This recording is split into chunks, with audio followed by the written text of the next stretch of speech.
আপনাদেরকে বলতে চাই, আমরা এক এক করে তাদেরকে খুঁজে বের করবো ইনশাআল্লাহ। আমি নিশ্চয়তা দিতে চাই, এখানে যারা পুলিশ আছে রেসপন্স করতে দেরি করেছে তাদের প্রত্যেকের বিরুদ্ধে আমি ব্যবস্থা নিব। আমি শুনেছি 2 ঘন্টা পরে আমার ওসি আপনাদেরকে ডাকে সাড়া দিয়েছেন। আমি আপনাদেরকে এই মুহূর্তে আমি এখানে দাঁড়িয়ে বলতে চাই, আমি তাকে সাসপেন্ড করব।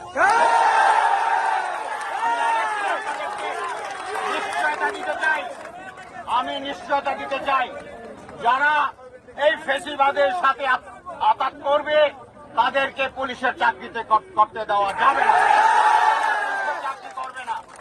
এতদিনের যে পুলিশ, যে ফেসিবাদ পুলিশ তৈরি হয়েছে, সেই ফেসিবাদ থেকে পুলিশ বেরিয়ে আসতে হবে, জনগণের পুলিশ হতে হবে।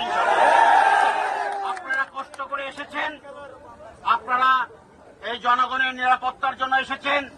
যাদেরকে এভাবে পিটেল, গত 17 বছর যাবৎ আপনাদেরকে অন্যায়ভাবে অত্যাচার করেছে, এই দেশের উপর জুলুম করেছে, এখনো তারা মাথা চারা দিচ্ছে। তাদের এই মাথা চারা কোনোভাবেই বরদাস্ত করা হবে না, তাদেরকে কোনোভাবে বরদাস্ত। ইতিমধ্যেই আমরা 16 জনকে গ্রেফতার করেছি। আজকে রাত্র চিরুনি অভিযান হবে এবং চিরুনি অভিযানের মাধ্যমে প্রত্যেকটি কালপিটকে আমরা খুঁজে বের করব এবং আইনের আওতায় নিয়ে আসবো ইনশাল্লাহ। আপনারা জানেন, ইতিমধ্যে মন্ত্রণালয় সিদ্ধান্ত নিয়েছে, স্বরাষ্ট্র মন্ত্রণালয় সিদ্ধান্ত নিয়েছে